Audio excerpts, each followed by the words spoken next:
Colleagues, it's Danny from your ATA PD team, and we're here today to talk about a great learning strategy that can help you and your students called retrieval practice. So, have you ever been in this situation where you've taught a great lesson, your students seem really into it, they seem to really understand and make sense of all that you're teaching them, but very soon afterwards, they seem to forget it. It seems to have gone from their minds. It's happened to me a lot as a former elementary teacher, and it was quite frustrating. So, there's a great strategy we're going to talk about here today called retrieval practice that can help make learning stick. And so when we take a look at that learning process and kind of essentially what's happening, there's a lot of stimulus that comes from our environment that learners take in through their senses. They pay attention to some of it, and what they pay attention to comes into their working memory. Now, unless they actively process this, that learning can disappear very, very quickly from the short-term memory. And it's probably happened to all of us. Have you ever been on a drive home where you get home and you think to yourself, I don't remember exactly what happened in this drive? Or you get introduced to someone and hear their name for the first time, and seconds later, you can't remember their name. It's because of this principle. You haven't actively processed it. And that's kind of where retrieval practice comes in. So, the essence of retrieval practice is this. Uh, when there's something we've learned, if we actively try to pull it from our memory, actively try to recall it, it actually helps us learn it better. Okay, that's right. Actively trying to remember something actually helps deepen that learning. It's fantastic. And it really works. So let's talk about all of this. So again, retrieval practice is that act of trying to actively pull content from our minds. Okay, we're not cramming information in, we're pulling it from our memories. Okay, that actively trying to recall makes learning really durable and long lasting. Okay. Uh, Now it can work with concepts, with skills, with information, all types of knowledge. Okay. There's a component called desirable difficulties. You know that productive struggle when you're really, really racking your brain trying to remember something? This is a really important and beneficial part of learning. Okay, it's what they call desirable difficulties.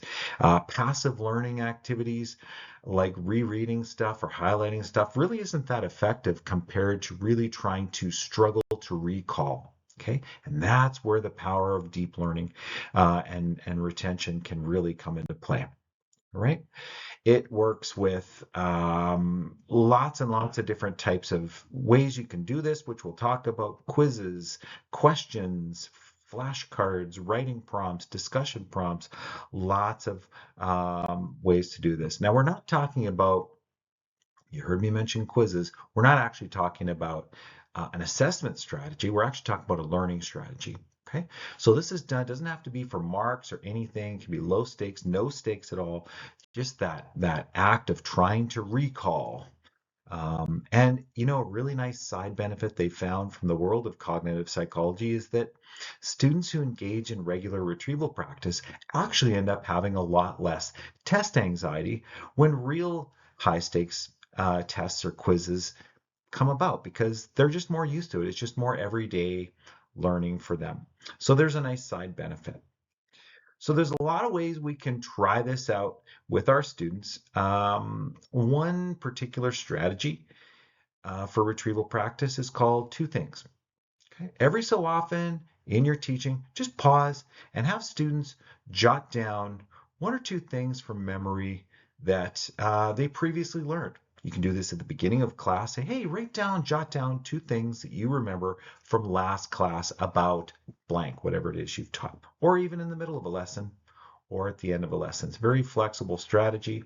Again, we talked about low stakes or no stakes quizzes. This can be paper based. You can put a question up on your smartboard, whiteboard, and have them jot down an answer. It can be online, sort of digital quizzes, multiple choice, doesn't really matter. Any sort of act of recall in a quizzing kind of sense is a great retrieval practice activity. Can be as simple as turn and talk to a partner. Turn and jot down some key rememberings from a retrieval prompt that you've given them. Believe it or not, even good old flashcards do the trick, whether digital or paper-based flashcards. The really important thing is that the students are actually struggling to really trying to recall first before they find the answer on the other side of the flashcard. Okay, so lots of ways that we can try this out and many more that I'll share with you at the end of this video. So some professional considerations for you in implementing this strategy. One is that knowledge and memory are not two separate things. Okay, I know for a long time, a lot of us, the notion of memory seemed to be different from understanding. They're actually really important components of the same thing. Secondly, uh, it's really good to let your students in on this. If you want to practice, do retrieval practice activities with your students, just let them know. Say, hey, explain the power of that productive struggle, that those desirable difficulties, and let them know that that challenge to recall is actually a really positive thing. It's you're doing it right if that's happening. And don't let them be discouraged, okay? And they may be discouraged at first. So depending on their age. And so start small. Let them in on a, hey, this is going to be challenging, but it's really going to work. Be patient with them. They may have some initial struggles, or even feel emotionally challenged by doing this.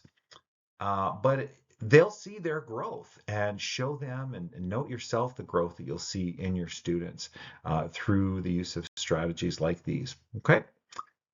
Um, Now, some important other things I want to share with you in serving you, our ATAPD team. We really want to frame resources like this. First of all, Alberta teachers are extremely highly skilled professionals who have expertise. It's been demonstrated over decades and decades, okay? And one of the reasons we've achieved this is by our continuous dedication and commitment to career-long professional growth. Secondly, um, you know, if we can increase our knowledge and skills and our pedagogical awareness, it really only increases our chance for career success and satisfaction, okay, both for you and for the students and families that you serve. Now, I also want to really, really emphasize that while have always been an association of teachers helping teachers, and this through resources and professional development sessions like these, this is not in any way to dismiss or minimize the extremely challenging classroom conditions that you're facing. The spirit of the resources like these that we're sharing is to share practices that may help you in your teaching practice. We do want to normalize the challenges we face in teaching and learning, but we never ever want to normalize the classroom conditions that you face that can be very, very challenging. And actually, as we learn together about sort of what great teaching and learning should look like, it only makes us more aware and able to advocate for ourselves and our profession when we see what those barriers to learning are through and really strive for advocating for properly funded, properly resourced Alberta classrooms. So just wanted to share that and sort of frame sort of how we're having conversations like these. Okay. For more information, we've got a lot of great books in our ATA library. These are just a few of them. You can see the titles on the screen there. And our librarian, Sandra Anderson and Sheba, they'll be pleased to help you find these books and sign these out, get them mailed to you, to your home, to your school. There's also a lot of other great resources here that I'd like to share with you. When you visit our teachers.ab.ca webpage and choose login with your email, on the My ATA page, if you scroll down under resources, we've got something called Nature of Learning. And this includes some great mini guides as well as a comprehensive guide on retrieval practice, as well as several other great learning strategies. Here's what that retrieval practice one pager looks like. We've got it in English and French. We've got a full 13-page guide that goes into greater detail about this and other strategies. And as well, I will link in the YouTube description a link to a Google Doc, which has, in addition to the sort of on the spot, no prep retrieval practice activities that I mentioned earlier in the video, here's a Google Doc link to several other retrieval practice sort of planned activities, loads and loads of different ways to incorporate this, and different experts from around the world have shared these activities. And finally, I'll also link, we have our own ATA library LibGuide, which includes links to the books I talked about, as well as some great free websites where you can incorporate and learn about retrieval practice and other effective learning strategies.